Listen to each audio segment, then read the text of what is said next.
스카이어 스르프 타임즈 2023년 12월 24일자를 진행하도록 하겠습니다.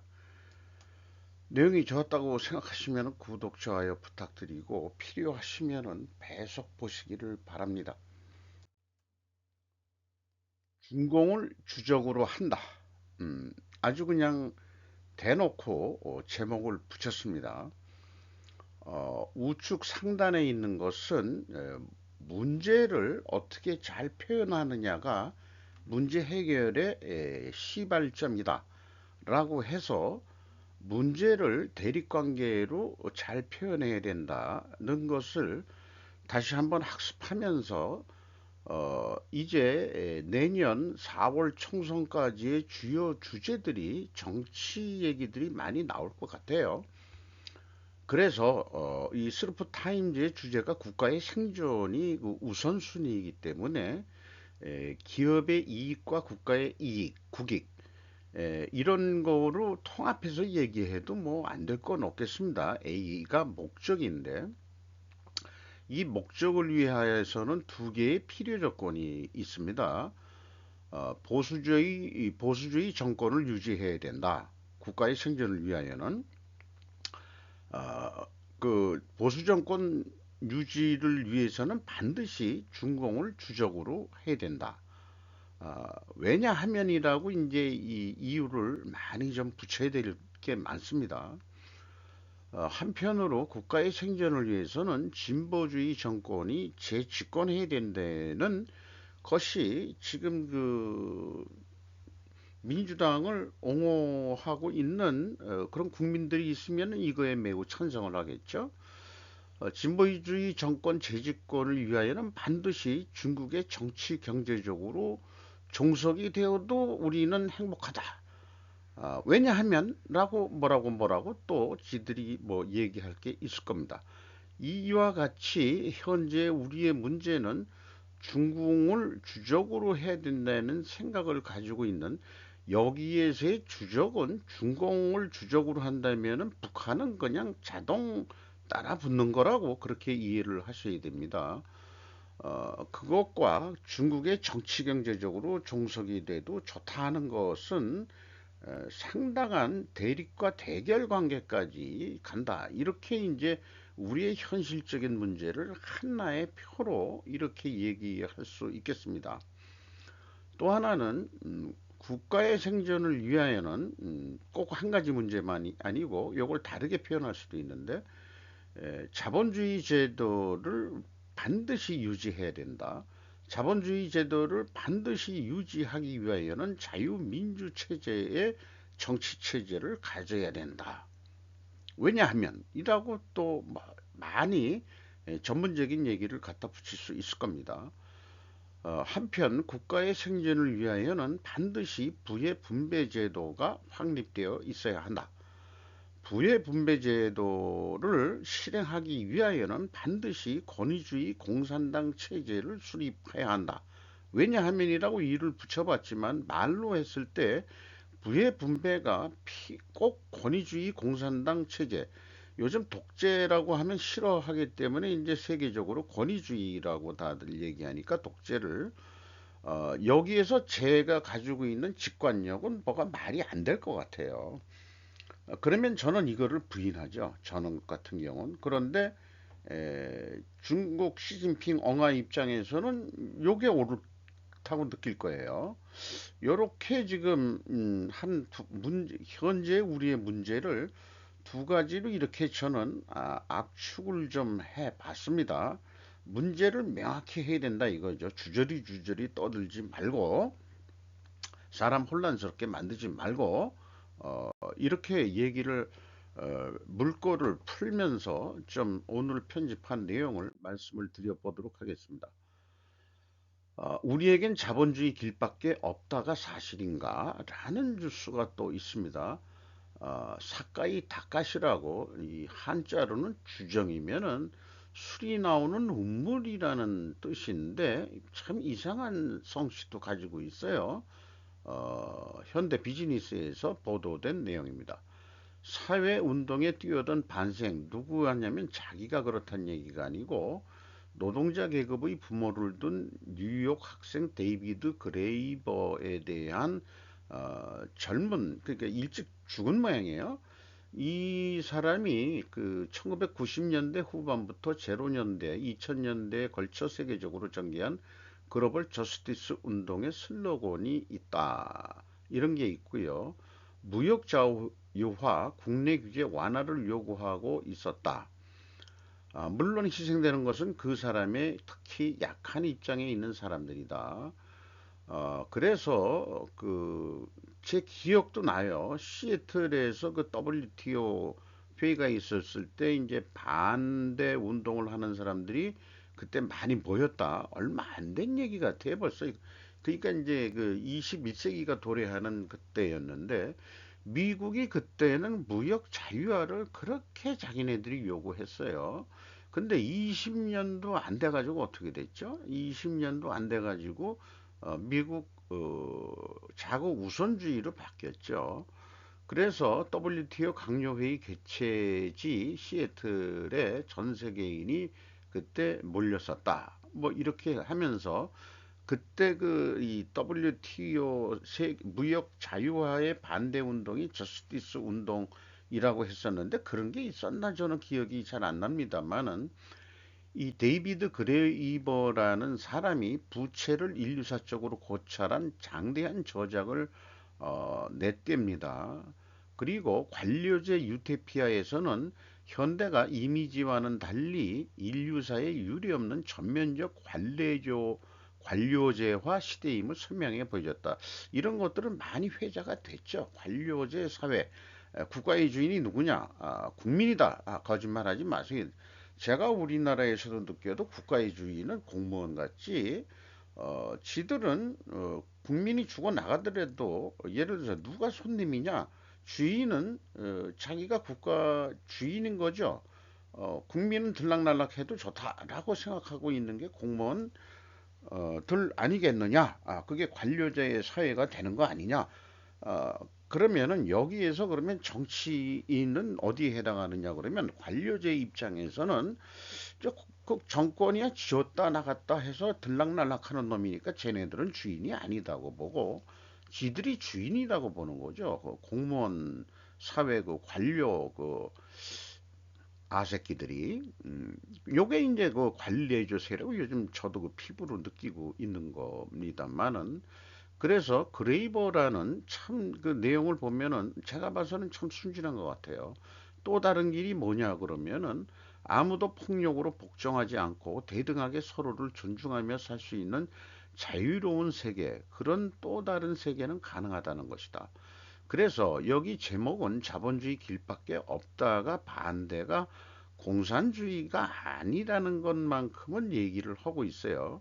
그래서 그 이 설명 중에 얘기 나왔지만은 현재는 미국 자체가 무역 자유화가 아니고 자국 우선주의로 가고 있는데 반대로 무역 자유화를 주장하는 것은 아이러니컬하게도 그 권위주의 독재 국가인 중국이 오히려 무역 자유화를 주장을 하고 있죠. 규제하지 말라. 그래야 자기네들이 계속해서 세계 패권을 획득하는 길이 생기니까 그렇게 얘기를 하고 있는 거 입장이 정반대가 됐다 이거죠. 그러니까 자본주의가 그 자유로운 무역이냐, 공산주의가 자유로운 무역이냐, 이게 주객이 전도가 된 것 같은, 전도가 됐어요, 전도. 그, 예를 한 20년 정도, 사이에 그 세상이 확, 그 정치 체계하고 경제를 추진하는 게 획가닥 바뀐 것 같은 기분이 듭니다. 그런 거에 있어서 인력 송출도 그 무역 자유화하고 이 같은 그런 느낌 같은 것들이 있어요. 그런 게 뭐냐 그러면은 이런 거, 우리 그 저기 서법원 신수지 기자가 조선일보에서 보도했는데 오늘도 허탕 일용직 근로자 오늘도 새벽 칼바람에 운다라고 뭐 서정적인 제목을 써 붙였습니다마는 이 사진은 지난 18일 오전 5시 30분쯤 인력사무소가 밀집한 서울 구로구 남구로역 앞의 모습. 강추위에도 건설 현장 일감을 구하려는 일용직 근로자들이 인도를 가득 메웠다. 약간 경사진 길인 모퉁이 길인 모양인데 여기에서 이제 그 차들이 와요. 그러면은 어디 몇 명, 어디 몇 명, 일당 얼마 이렇게 부르면은 이제 아우 먼저 타는 사람이 있는데 여중에서도 사람들을 끌고 다니는 십장 같은 역할을 하는 사람들이 있어요. 그래서 이제 건설 현장에 이제 일품을 팔아가지고 사는 사람들이죠. 그래서 이제 우리나라 그 대중가요에도 그 비 오는 날은 공치는 날이다 뭐 이런 노래가 지금 제가 기억이 납니다. 그래서 한 일용직 근로자가 2천여 명 몰렸는데 이날 600여 명은 일감을 찾지 못하고 발길을 돌렸다. 그리고 이렇게 되는 이유 중에 하나가 인건비가 싼 외국인 근로자와 젊은 근로자를 선호하는 업계 분위기가 더해져 요즘 인건비가 많이 올라가지고 수십 년간 일용직에 종사해온 이들은 설자리를 잃어가고 있다고 한다. 자, 외국 근로자가 누구겠냐 이게요. 그러면은 김학수 씨라는 분은 67세인데 저하고 나이가 그렇게 차이가 안 나네요. 이렇게 나이 먹어서도 일을 해야 되는 상황이니까 중국인들이 몰리면서 이제 나이든 한국인들은 낙동강 오리알 신세라며 어, 그 일주일 전부터 나흘째 헛땅 쳤다. 이렇게 얘기를 하고 있습니다. 자, 이 새벽 노가다 시장도 중공의 식민 정책이란 관점으로 취재인을 돌려야 할 것이다. 그런 측면으로도 한번 봐야 될 것 같아요. 그리고 성남시가 그 이재명이가 이제 처음 정치에 아주 확고한 기반을 다진 데가 성남시장부터 시작을 했는데 성남 인력시장 등이 왜 그렇게 많이 발전을 했는지 이재명이가 왜 중국하고 친한지 이 등등을 보면은 이런 성남 인력 시장도 만만치 않게 그 새벽에 열린다는 얘기를 제가 들은 적이 있습니다. 구로구도 그 중국 조선족들이 많이 들어와 있는 데죠. 그렇게 이제 몰려 있는 데고, 그렇습니다.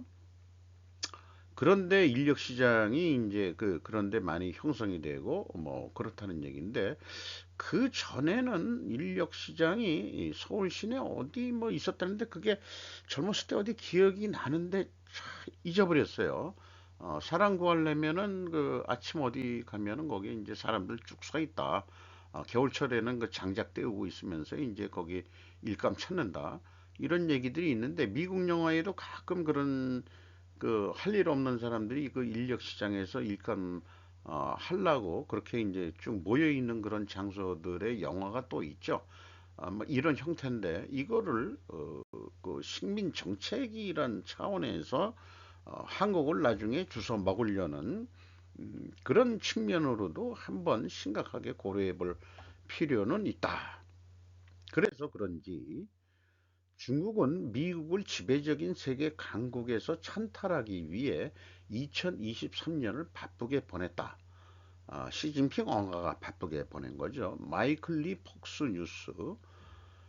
자, 중간 제목만, 아주 긴 기사인데요. 중간 제목만 가져왔습니다. 중국시 총권력 장악, 경제적으로 국제질서 위협, 군사력. 중국 시진핑 만장일치로 국가주석 3선 연임 결정. 섬이 이게 대만섬을 얘기한 것 같습니다. 군사적 괴롭힘을 비난하자 중국은 대만을 향해 150대 이상의 군용기를 띄운다. 미국 트루먼 시대 조약에 따른 중국의 위험한 행동에 맞서 필리핀을 방어하겠다고 약속했고 오스틴 국방장관은 러시아 중국의 경고, 북한의 유엔 제재 회피 지원에 대해서 요건 한국하고 관련이 있는 거죠. 중국은 새로운 국제 질서를 만들기 위해 러시아와 협력할 것이라고 말한다. 자, 그런데 최근에 요거는 요게 이제 요런 것을 이제 픽션, 아니면 소설이라는 소설 제목 같은 거를 한번 해보면은 시진핑 장기 집권 정책은 빈부격차 해소인데 공동부유 이름으로라고 제가 이름을 붙여봤습니다. 실제 실행 결과는 글로벌화된 기업을 국유화하는 거다. 근데 국유화라든지 공공기업이라든지 이제 제가 그 경험상으로는 이익 동인이 약하기 때문에 생산성이 떨어진다. 생산성이 떨어지는 것은 GDP가 또 내려간다. 뭐 이런 등등이기 때문에 그럼에도 불구하고 그 자본주의 민주주의 경제 체제 내에서도 공공 인프라는 민영화하는 것은 너무 그 주주이익 쪽으로 몰리게 되면은 그 전체 국민들이 손해를 볼 수 있기 때문에 가능하면은 공공재는 국가가 하는 것이 바람직하다. 그러니까 아무리 자유자본주의라 하더라도 공공 성격은 국가가 하고 오는 것이 바람직하다 하는 게 이제 상식처럼 받아들여지고 있는 것도 국가죠. 그러니까 한국전력을 민영화한다 이런 거 있으면은 그거는 뭔가 국가를 팔아먹는 그런 매국노적인 행위라고 생각을 해야 되지 않을까 싶어요. 전력 문제만 하나 하더라도 또 가스, 에너지 이런 것도 마찬가지겠죠. 그러니까 핵심적으로 에너지에 대해서는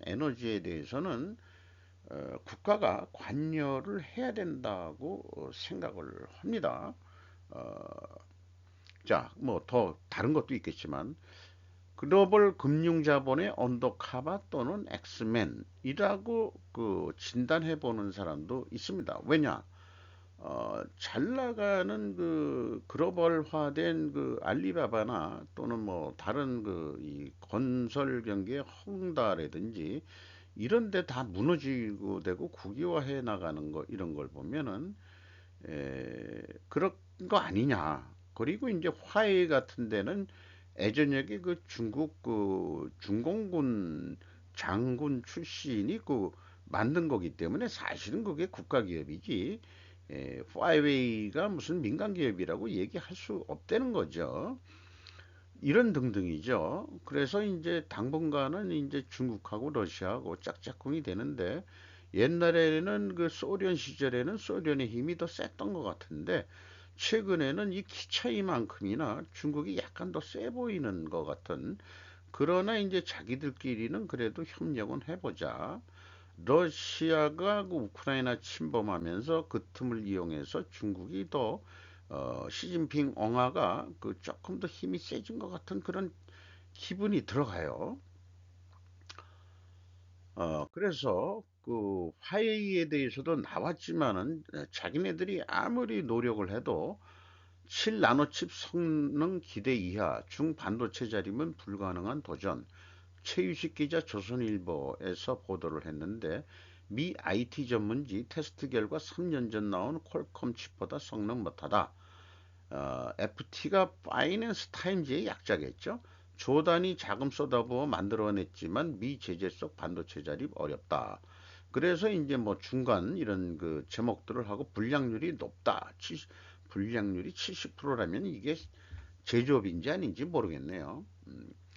그러니까 화웨이가 견딜 수 있는 것은 이렇게 그 중국 공산당이 이렇게 그 지원해 주니까 이렇다 이게요. SMIC도 여기 그 뒷면 안 보이지만은 나름대로 그 크게 그 이 정부 지원 돈이 많이 들어오고 있습니다. 그래서 이 방법대로 계속 나간다면은 재고 부품이나 소재가 2, 3년 내에 바닥날 수도 있다.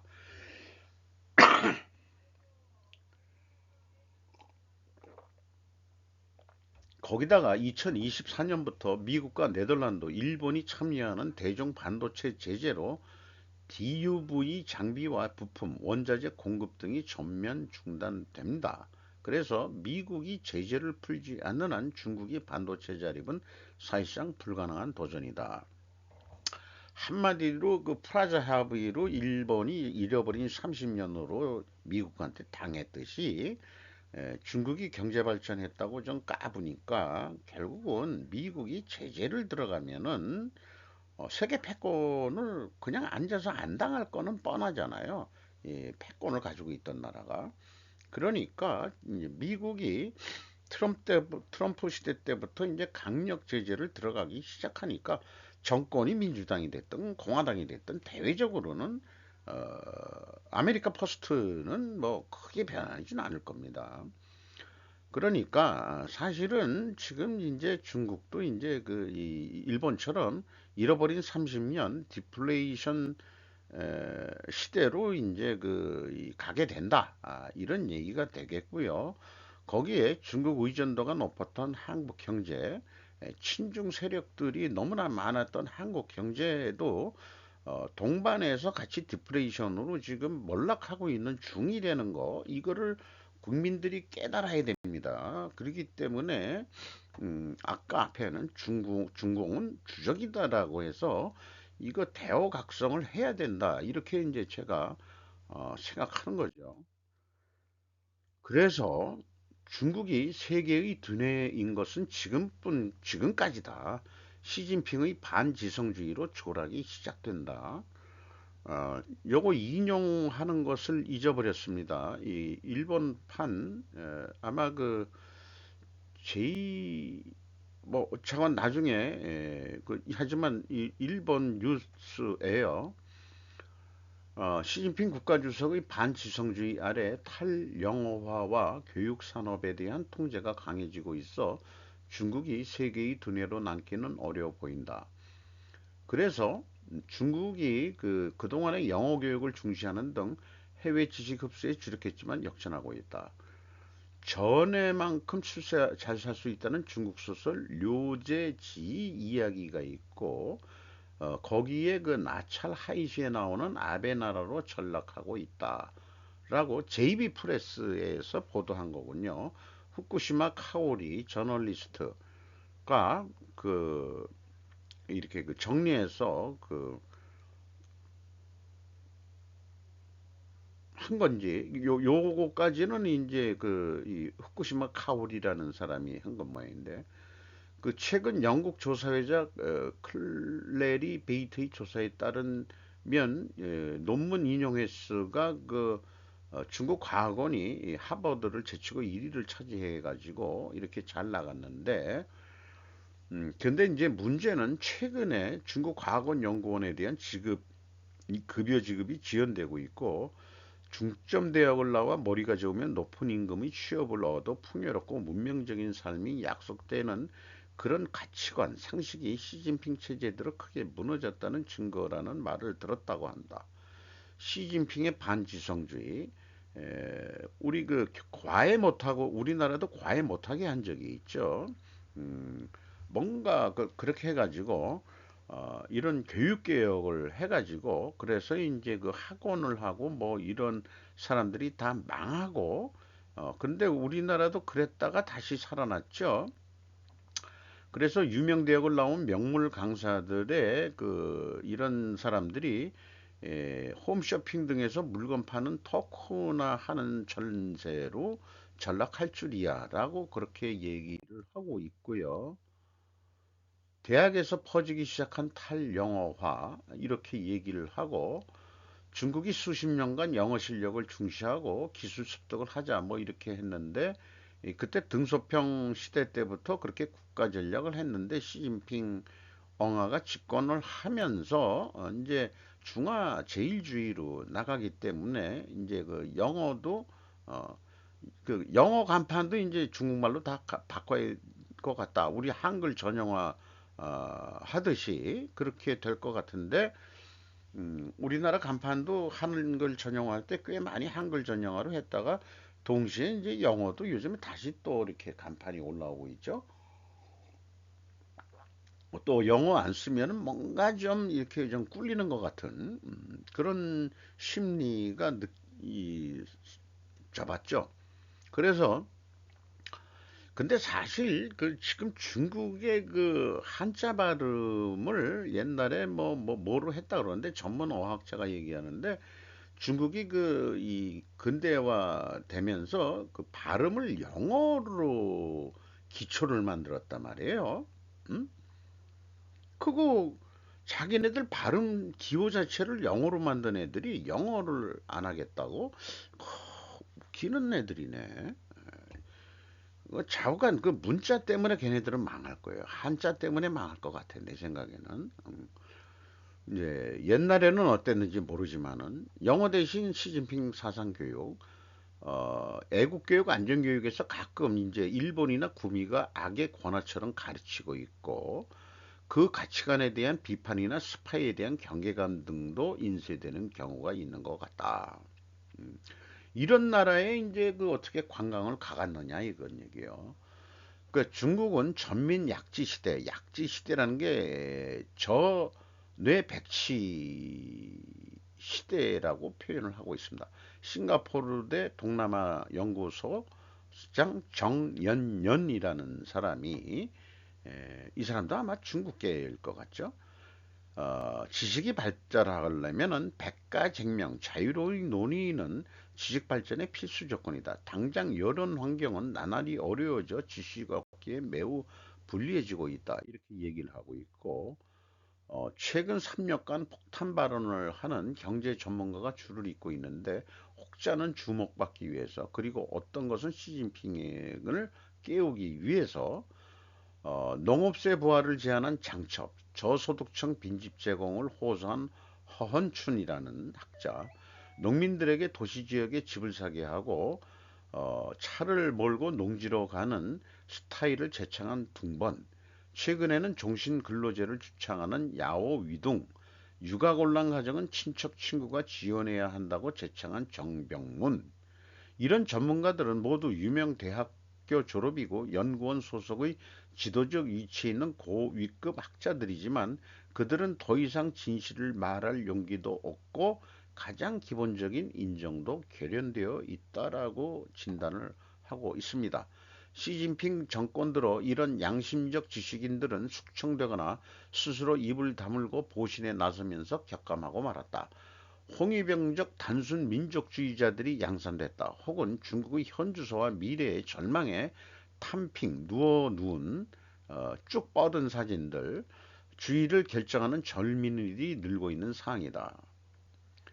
가치관이 역전된 아베의 나라로, 이게 무슨 소설 속에 나오는 그 무슨 노래인가 그런 것 같은데, 지금 지식인으로서 판을 치고 있는 진평, 이의, 김찬영 등은 줄타기를 하며 익사를 부리는 광대일 뿐이다. 지금 중국 지식인으로서 판을 치고 있는 지식인들은 광대일 뿐이다. 그래서 이 기타 저자의 기사는 베트남은 중국의 뭐 장단에 뭐 영혼을 팔았냐, 이런 거, 뭐 이런 게 있고, 그 다음에 민주의 여신 정홍이 등 망명의 진위, 홍콩에 뭐 공포 가득 차 있다, 뭐 이런 거, 이런 것도 이제 이 사람이 그렇게 이제 그 기사 제목으로 많이 그 이게 냈다, 이런 거를 소개를 하고 있네요. 교토 혼슈 보급 거점의 화약고, 육해 자위대 공동 사용, 증설에 102억엔 계상, 방위성 예산, 시사통신 12월 24일자입니다. 방위성은 반격 능력, 적기지 공격 능력과 보급을 끊지 않고 개전 능력을 보유함에 따라 취득할 미사일과 탄약의 보관 장소를 확보하기 위해 육상 자위대 축원 분둔지, 교토부 세이카 마치 등을 정비하고 육군 자위대뿐만 아니라 해상 자위대 탄약도 보관할 수 있도록 할 방침이다.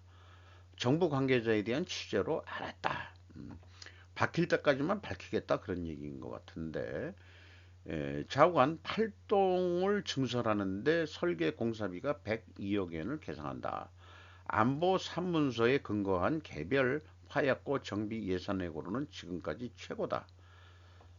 상계 문건 중 하나인 방위력 정비계획 2327년, 이게 맞나요?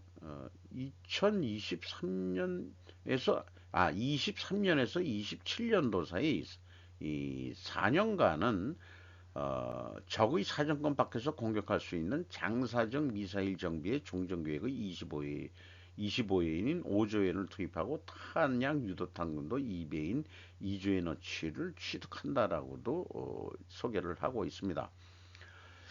이 탄약고의 위치는 그 전후 미군 접수기에 그 미국이 5년 동안 그 점령군으로서 통치를 했죠. 한국전쟁 보급지가 된 것으로 알려졌다. 아, 한국전쟁할 때 이제 그 군수기지로서 보급창 기지했던 데다 이런 얘기죠. 분둔지 인근에서도 기업 유치 계획을 진행되고 있어 대규모 화학교 증서는 현지 발마를 부를 수도 있다라고도 얘기를 하고 있고 정문만 얘기했는데 여기에 이게 무슨 분둔지라고 그렇게 이제 그 간판이 되어 있네요. 자, 일본의 보통 국가화는 미국의 묵인 하에서 슬슬 그 예산을 증액하면서 방위비 예산을 증액하면서 보통 국가화가 돼가고 있는 단서 같은 뉴스가 되겠습니다. 한국어는 미국에서 아시아 언어 2위를 차지한다. 요게 이제 그 이 김현빈 코리아 타임즈에서 보도한 내용인데요. 그 미국에서 그래도 1순위는 일본어고 2순위가 이제 한국어가 됐다. 그런데 이제 일본이 17만, 그 다음에 이제 한국어가 13만 3천, 한 4만, 한 3만 7천 정도 차이가 있네요. 검색량이라고 합니다. 검색량. 그리고 일본어는 애니메이션과 만화의 역량으로 인기에 힘입어 사실 한국에서도 일본말을 배운 젊은 애들은 사실 애니메이션하고 만화 역량을 많이 받았어요. 우리도 그 나이 먹어서 그 일본어를 그 배우려고 했던 것은 기술 제휴라든가 그다음 일본 그 서적을 좀 볼래니까 좀 배워보려고 했는데 뭐 이렇게 대화까지는 안 되지만 한자가 있으니까 그냥 배우다가 중간에 했어도 일본어는 한자가 들어가면은 대충 뭔 뜻이겠구나는 이제 그래서 그 정도 수준으로 이제 그 끝낸 적이 있는데 대화는 안 되고 어쨌든 그 케이팝이 유명해진 것도 있지만은 그런 것도 있지만 교육기관들이 엔터테인먼트 소비에서 비즈니스와 개인 농축에 이르기까지 증가하는 수요를 충족시키기 위해 점점 더 많은 한국어 프로그램을 제공하는 미국의 광범위한 추세와도 일치한다. 이게 그 BTS의 그 누군 모양인데 얘네들 이게 코드 세운 거 아니야 혹시? 화장질 남자애들도 화장질 하는 것 같고 요즘은 어쨌든 그 미국에서 그 한국어가 그 영어권 말고 아시아 언어 중에서 그 스페인어 많이 하겠죠. 그 이 저기 멕시코하고 가까우니까 그런 것도 있고 또 뭐 영어도 있고 뭐 여러 가지 그 말이 서구권 언어 중에 뭐 2위도 있고 뭐 하겠지만 프랑스 말도 좀 돌아갈까요? 그다음에 그 저기 지식인들은 그 로마자 뭐 이런 것도 좀 해야 된다는 설도 있고 그렇습니다만은 아파트 분양가 3.3회배당 회배라고 참 일본식으로 자꾸 우리도 배워가지고 평방메타당 2천만 원 넘었는데 내년에 더 오른다. 김세현 기자 파이낸셜 뉴스인데 평당 2천만 원이면은 10평짜리면은 6억, 10평이 6억. 소형 아파트겠죠. 아주 조그만 방 하나 정도 10평이면은 두 개 가질 수도 있고 보통 이제 우리가 84 평방메타 그러니까 24평형이 국민 주택이라고 요즘 우리가 보통 일반 주택이랑 그게 서민주택이라고 한다면은 24평이면은 2천만 원이면은 24억이란 얘기야 뭐야 잘 모르겠는데 내년에 근데 더 오른다. 잠깐, 이 끝부분에 있는 건데 왜 그렇게 분양가들이 올랐냐 그러면은 제로 에너지 달성을 위해서 단열 기능을 높이고 고효율 제품을 사용하고 태양광, 지열 시스템 등 신재생에너지 이용을 위한 기기들을 시공할 경우 공사비 기존보다 증가할 것으로 어깨는 보고 있다. 그리고 탄소 중립 목표 달성을 위해 설비를 친환경적으로 개선하는 건 역시 공사비 상승 요인이다. 그러니까 공사비가 오르는 거는 친환경 때문에 그렇다. 어깨관거제는 또 거기다가 국토부가 발표한 층간소음 강화 기준을 적용하면은 어쨌든 뭐 또 가격이 올라간다 뭐 이런 식으로 이제 얘기를 했다는 거예요. 근데 좋다 이거예요. 분양가 높은 이유를 합리화하는 것이지만 디플레이션 경제로 안 팔리면 무슨 소용이냐 이게요. 그러면 싸구려로 져가지고 싸구려로 들어가면 또 팔릴 거냐? 글쎄 그거는 잘 모르겠습니다만은 이런 뉴스도 있죠. 높은 분양가의 청약폭이 속속 경쟁률 한 자릿수 뚝 전용 면적 84평방미터 요게 이제 3.3으로 나누면은 24평형이죠. 20평형인지 제가 그냥 일반 보통 국민들이 사는 오디너리 피플로서 최고 분양가가 10억 원대 부동산 시장은 디프레이션이 되어야 미래 세대에게 희망이 있다. 평균 연봉이 이번에 그 조사된 거 보면은 4,300만 원인데 5천만 원을 받는 1억 이상은 뭐 130 몇만으로 전체 근로자의 한 6.4%인가 6%대뿐이 안 되거든요. 그러면은 딱 잘라서 그 반, 좋아. 반, 5천만 원 연봉 받는 사람이 20년 한 푼도 쓰지 않고 뭐야, 10억짜리 분양을 할 수 있다는 얘기예요. 이거 가지고 그래서 10년 동안, 20년 동안 하는데 언제 시집장가 가고. 그러니까 나라가 소멸하지. 그래서 평균 아파트 10년 모아 5억 수준 되어야 되지 않냐 우리나라 경제 사정에. 그래야 뭐 빚을 좀 내가지고 또 뭐 이렇게 해서 10년 정도 갚아 나간다고 하고 또 왜냐면 월급 중에서도 애를 낳아가지고 키워야 될 교육비도 들어가고 또뭐이 만약에 이 대출을 받았다면은 10년 동안 또 갚아 나가야 되고 그것도 직장을 또 요즘은 장기 근속이 가능하겠어요. 20년 안에 다 쫓겨나는 경우도 있는데 이거 나중에 어떻게 그리고 계속해서 이제 그 아파트가 상승하는 인플레이션 시대라면 몰라도 이제 디플레이션 시대이기 때문에 시대에 들어왔다고 보기 때문에 그게 아파트 가격이 이제 그렇게 안 뛸 거란 말이에요. 그러니까 그 지금 어떡하냐? 지금 가격 내려가야 되는 거 맞습니다. 사실 그 건설회사 그 전체 그 재무제표 봐가지고 이익이 얼마 났다 이런 거는 제가 분석을 하지만은 솔직히 한 동의 아파트 가격의 진짜 원가는 얼마냐? 원가를 제가 부인하는 사람이지만은 그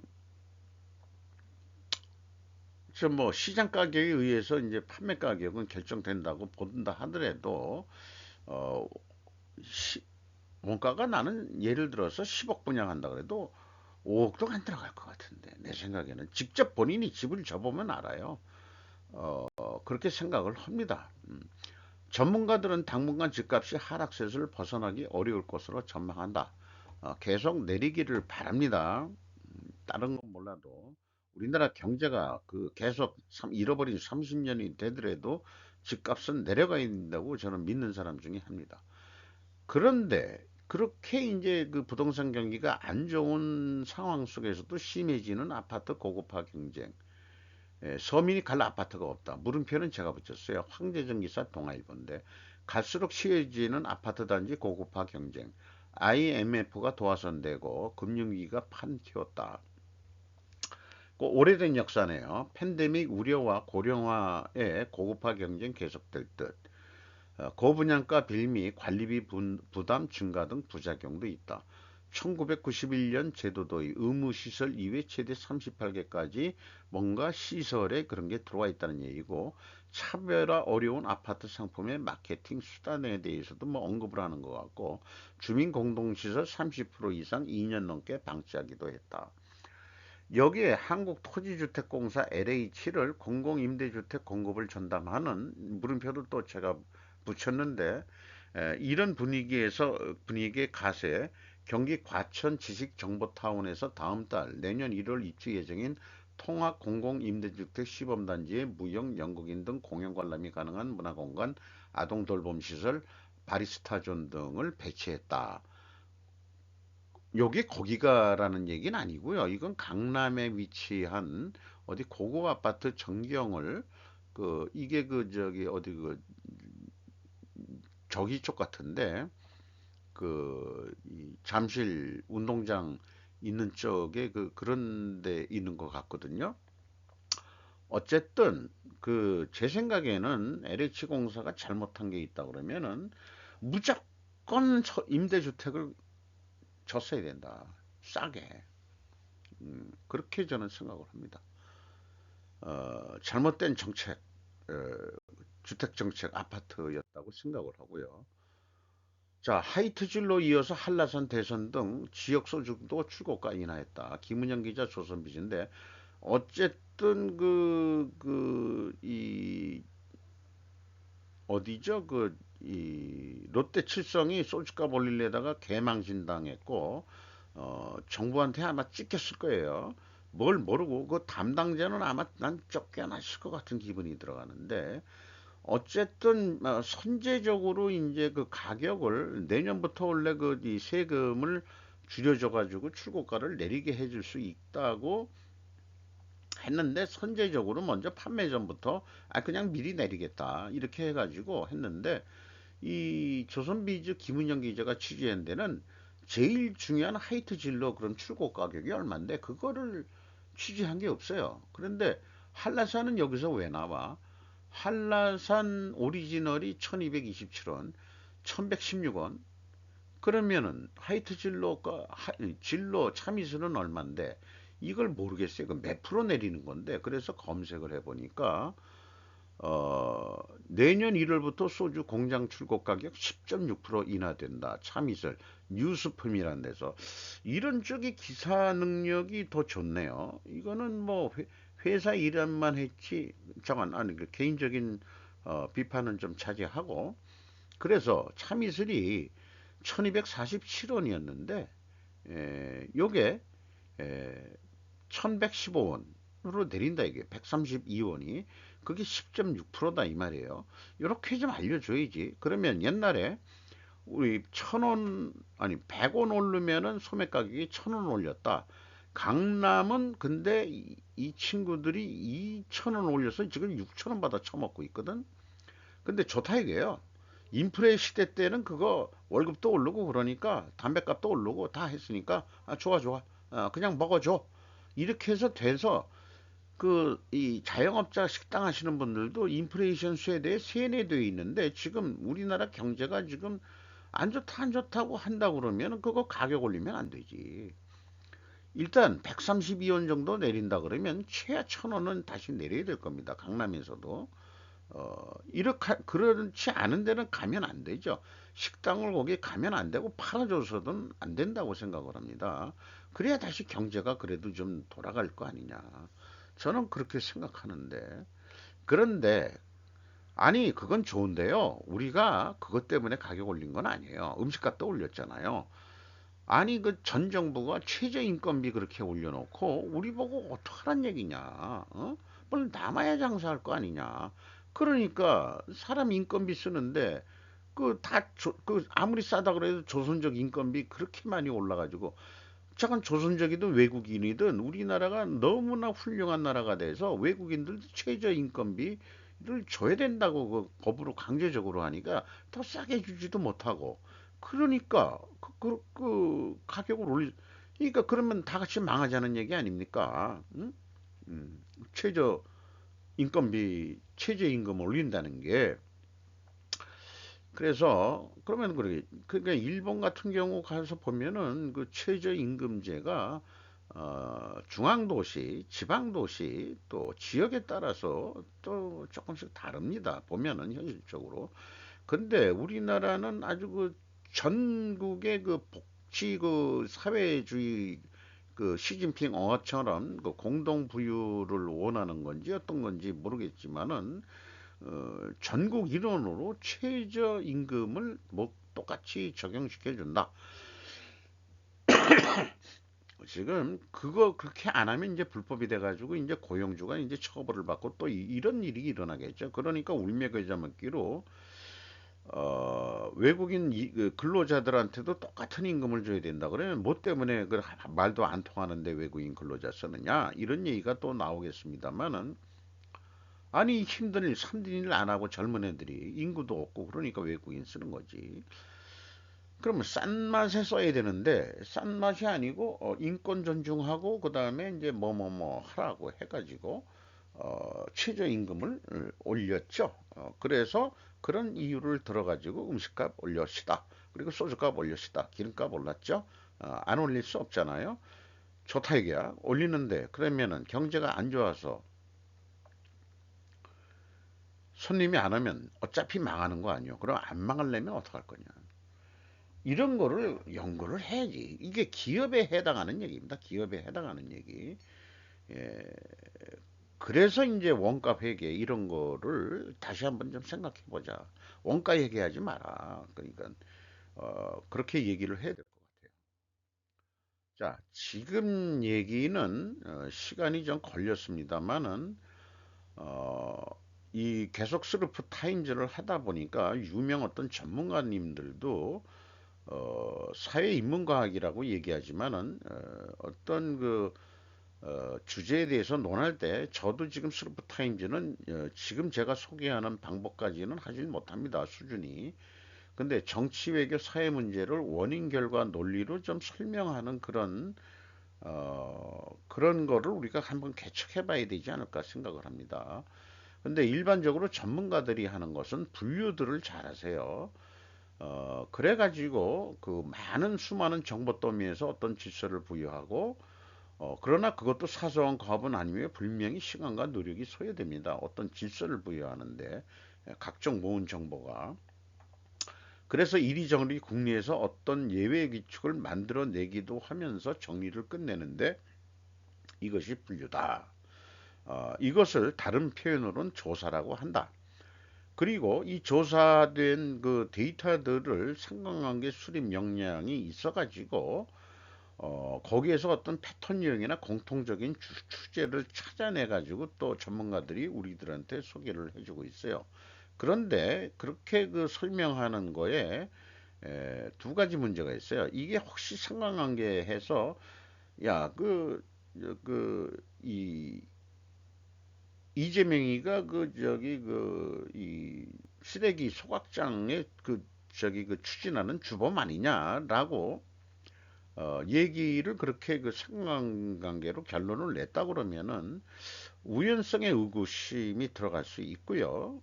그 다음에 불충분한 정보 소집 하나라도 어떤 변수가 간과되면은 상관관계가 무효로 드러나거나 무효라고 선언되기까지 긴 시간도 길리지 않는 게 현실이다.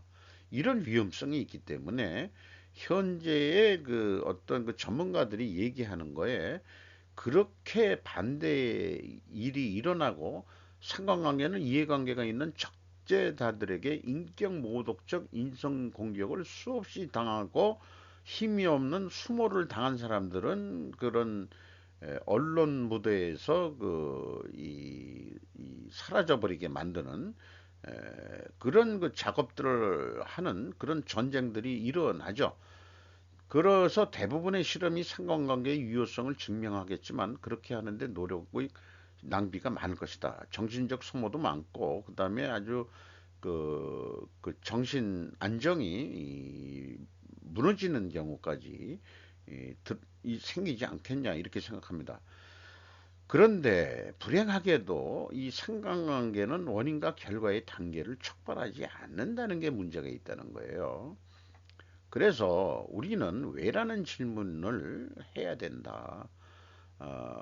상관관계는 어떻게 관점이 있지? 어떻게 해서 그렇게 됐는데? 어떻게 이런 거는 많이 따지는데 뭐 그런 게 있겠죠. 뭐 그 저기 김건희 씨의 그 명품 가죽 가방이라든지 뭐 이런 거 공격하는 뭐 이런 거 어떻게 해서 그렇게 됐는데 뭐 이런 거죠. 왜? 라는 질문을 해서 뭔가 정리를 해야 되는 거 아니냐.